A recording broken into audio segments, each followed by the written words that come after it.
Hi everyone, this is Maths for Uni. This is question 3 from MAT 2019. If you enjoy this content, then please consider liking and subscribing, as well as checking out our full Udemy course. The link is in the description. The question says, let A, B, and M be positive numbers with 0 less than A less than B.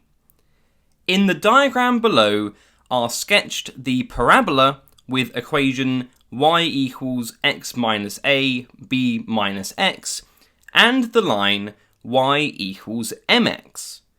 The line is tangential to the parabola. R is the region bounded by the x-axis, the line, and the parabola. S is the region bounded by the parabola and the x-axis. And then we have this little diagram here with our parabola and our line. Part 1 of the question says, for c greater than 0, evaluate the integral from 0 to c of x times c minus x dx, and then, without further calculation, explain why the area of region S equals b minus a all cubed over 6. So, for starters, let's blindly evaluate this integral here, from 0 to c of x times c minus x dx. By expanding the product out, we get cx minus x squared, and then we use normal integration to get 1/2 cx squared minus 1/3 x cubed, all around the brackets from 0 to c. Then, by substituting in 0 and c, we get 1/2 c squared minus 1/3 of c cubed, and then when we substitute in 0, we will just get 0, because all we have in here are x's that are going to give us 0. Then, by tidying up, both of these terms give us a c cubed, but we have a 1/2 and a minus 1/3, which gives us a 1/6 c cubed. So that is the answer for our integral that we have here, but how does this relate to the region of S? Because we're asked, without further calculation, to explain why the area of region S is equal to b minus a all cubed over 6. Now, this looks quite similar to what we have here, but with c being equal to b minus a. Notice that we integrated x times c minus x. If we wanted the area of the region S, then we'd want to calculate the integral between a and b, which are the roots of that parabola, and then we'd have x minus a times b minus x. But if we were to translate this parabola that we have in the diagram so that the root at a was actually at 0, then correspondingly the root at b would be at b minus a, then we would have the same integral that we have here, except that the value of c would now be b minus a. So again, this is kind of integration by substitution, but more informally. If we translate, then this integral literally becomes equal to the following integral, from 0 up to b minus a. Again, that's just by changing a and b to be 0 and b minus a. Then correspondingly, we would have x, and then we would have b minus a minus x. This is the integral that we calculated in the earlier section up here, except we have this c here and here being b minus a. We calculated 1/6 c cubed for the integral, and therefore we get 1/6 b minus a all cubed for the region of S. So I'll write that down. Area of region S is equal to 1/6 b minus a all cubed. Now, we didn't really do extra calculations here. To explain this, or rather to write this down, you could just say about translating to have the root at a become a root at 0. If you look at the diagram, all that means doing is pushing that parabola so that the first root at a goes through the origin. Next, part 2 of the question says, the line y equals mx meets the parabola tangentially as drawn in the diagram. It asks us to show that m is equal to root b minus root a all squared. So if you look at the diagram, you can see that we have the line being tangential to this parabola. All this question is asking is to calculate what gradient would make this happen for this particular parabola. Now, when we have a tangent, we have a double root of the corresponding quadratic. This is quite special for quadratics. In general, what we do is we get two equations from the line and the curve intersecting and another equation for this being a tangent, i.e. the derivatives would have to be equal. A special case for quadratics allows us to find a double root of the corresponding quadratic for intersecting, i.e. we set x minus a times b minus x equal to mx, and then this equation must have a double root for the value of m such that we have a tangent to that quadratic. Now if we expand out this quadratic on the left hand side, we get minus x squared, and then we have a plus bx, a plus ax, and a minus ab, and this is still equal to mx. Putting this all together and having the x squared on the other side would give us x squared plus m minus a minus b times by x, and then a plus ab. And this would be equal to 0 now. For this equation to have a double root, which we need it to because we have a tangent to a quadratic, we need the discriminant to be equal to 0. In order to use this equation, we then need to calculate the discriminant, which will be m minus a minus b all squared, that's the middle term all squared, minus 4 lots of the first coefficient times the last coefficient, which is 1 times ab. And this is equal to 0 because we need the discriminant to be equal to 0. All that remains to do is to solve this equation for m.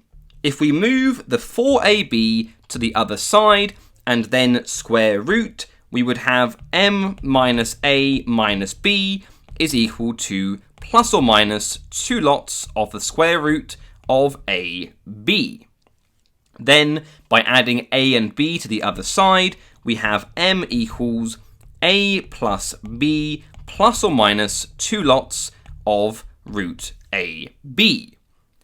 This has two solutions for m. However, our answer only has one particular solution. We note that if we look at the diagram, we have a tangent to this parabola occurring in the positive x and y quadrant. We could instead get a tangent occurring in the negative x and negative y quadrant, still with a positive value of m, i.e. a positive straight line going from left in the bottom left to right in the top right, but we want this to occur in the positive x and y quadrant. Looking by I, this means that we need our value of m to be the smaller one. The larger one would correspond to an even steeper tangent, and this occurs in the negative x and negative y quadrant. And so, by justifying that in words, we get that m would be equal to a plus b minus 2 lots of the square root of ab. The last thing to do is to factorize this, and by looking at the answer, we can see that this would be equal to the square root of b minus the square root of a all squared. Alternatively, you might write this as the square root of a minus the square root of b all squared, but it doesn't make a difference because all we're doing is introducing a minus sign in here, and minus 1 all squared is equal to 1, and so either way they are the same. Therefore, we have shown that m is equal to the square root of b minus the square root of a all squared. Part 3 of the question says, assume now that a is equal to 1 and write b equals beta squared, where beta is strictly greater than 1. Given that the area of R is equal to 2 beta plus 1 times beta minus 1 all squared divided by 6, show that the areas of regions R and S are equal precisely when beta minus 1 all squared multiplied by beta to the 4 plus 2 beta cubed minus 4 beta minus 2 is equal to 0. Explain why there is a solution beta 2 star in the range beta strictly greater than 1. Without further calculation, deduce that for any a greater than 0, there exists a b greater than a such that the area of region S equals the area of region R. So in this question, there are several parts that we need to tackle. You might start by wondering why we are now assuming that a is equal to 1 and b is equal to beta squared. Well, this makes this simple because we only now have one variable. We'll come back to why this is important when we look at the absolute final part of part 3. We also have the condition beta is strictly greater than 1, and this just ensures that a is strictly less than b, as we have in the beginning of the question. We've also written beta squared for b because then this ensures that b is also greater than 0. So we've been told that the area of R is equal to 2 beta plus 1 multiplied by beta minus 1 all squared divided by 6. We calculated the area of S earlier on in terms of A and B, and we got b minus a all cubed divided by 6. Now putting in the values of a and b, we get beta squared minus 1 all cubed over 6. If we want the areas of regions R and S to be equal, then we should set these two expressions to be equal. So we get 2 beta plus 1 beta minus 1 all squared divided by 6 as being equal to beta squared minus 1 cubed divided by 6. Next, we notice that the 6's can be cancelled out from both sides, and also that there is this beta minus 1 all squared factor on both sides. Note that beta squared minus 1 all cubed is beta minus 1 cubed times beta plus 1 cubed, because beta squared minus 1 is a difference of two squares. Beta minus 1 times beta plus 1.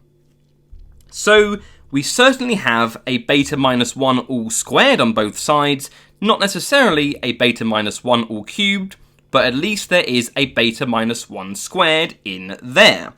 And so rather than expanding the whole thing, we should factorize out the beta minus 1 squared to begin with. If we do this, then we get beta minus 1 squared, and then let's do the stuff that's on this side, again ignoring the 6's. We would have one more beta minus 1 from the beta minus 1 cubed, and then a beta plus 1 all cubed, and then we need to subtract, because we want to get an equation equal to 0, the contribution from this side, which is 2 beta plus 1.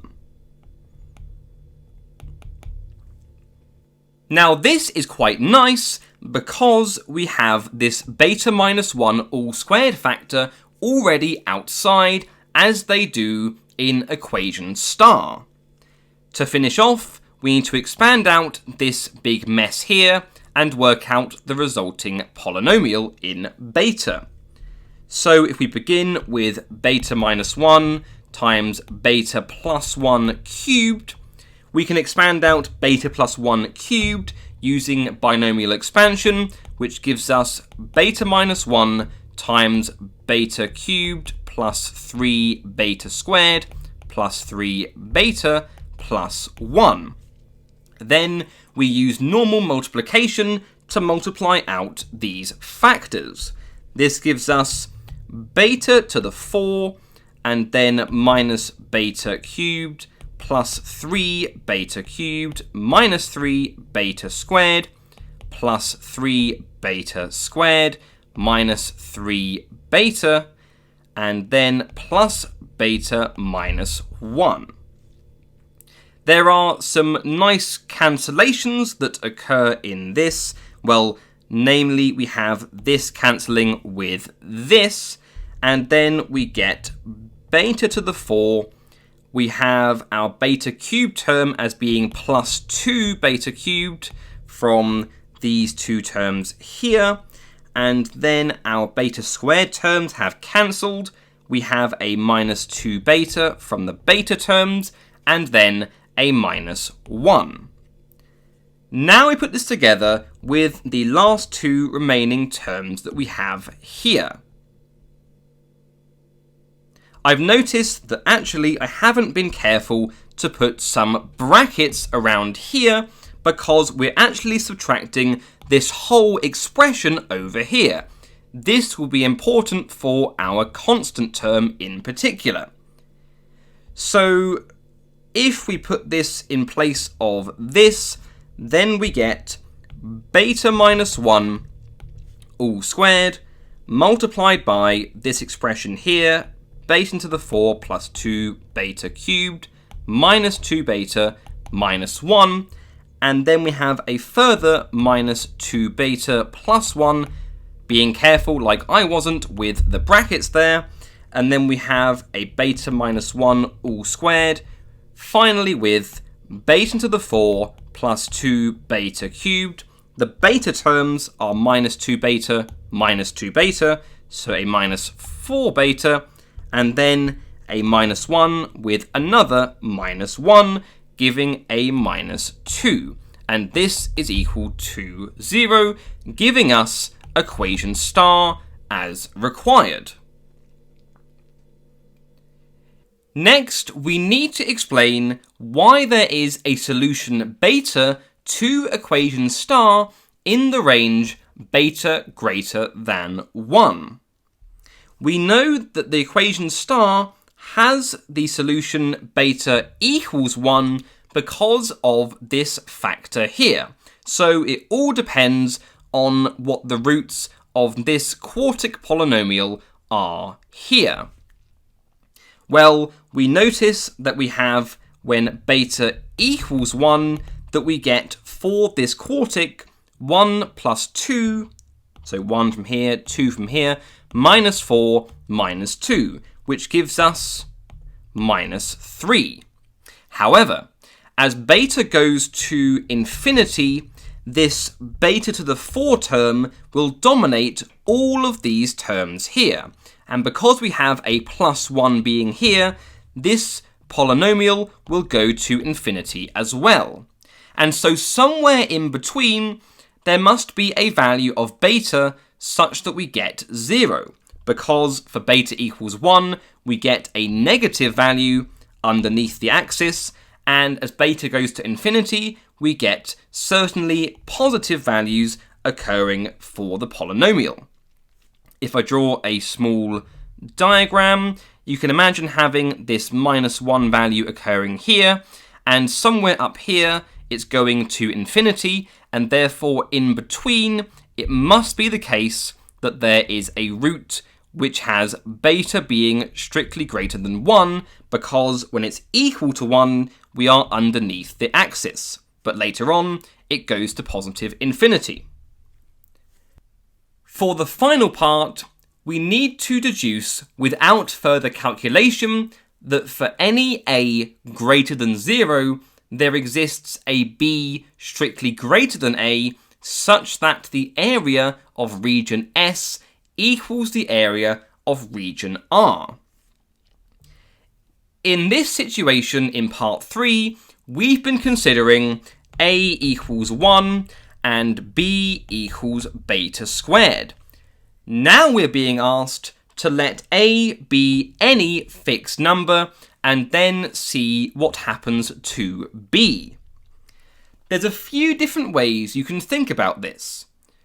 For example, if I draw a triangle here, then that will look the same if I make the triangle bigger but also zoom out. Therefore, if I have a being equal to 1, there is a way to make a being some general value and then zoom in or out to make a be equal to 1 in how it looks. Correspondingly, we could then calculate how b changes. The other way to think about it is in terms of units. Suppose that a has the value of 10 meters, because I'm in the UK, so meters sounds like a good idea. Then I could define some new length scale. I could define one MathsForUni length scale, and in that length scale, that would be equal to 10 meters. Then we would have a being equal to 1 in the MathsForUni length scale. Correspondingly, b would then change. If we had b being some value, say 15 meters, then in the MathsForUni length scale, b would be 1.5. In part 3 of this question, we've been looking at a equals 1, because that was simpler for the calculations. Now we want to take any value of a and do a corresponding analysis on when the area of region S is equal to the area of region R. Informally, you can think about these two ideas of scaling up a shape and scaling essentially the axes as well, or the other idea about units. Formally, we can achieve this by scaling our x-axis. If in one system we have 1 and beta squared for our a and our b, then we can scale our x-axis so that 1 becomes a, and then correspondingly b would become beta squared times a. If we call the root to this polynomial here, which has beta being greater than 1, if we call that beta star, the special value which gives us a solution but is strictly greater than 1, then the new value of b that makes this work will be beta star all squared multiplied by a.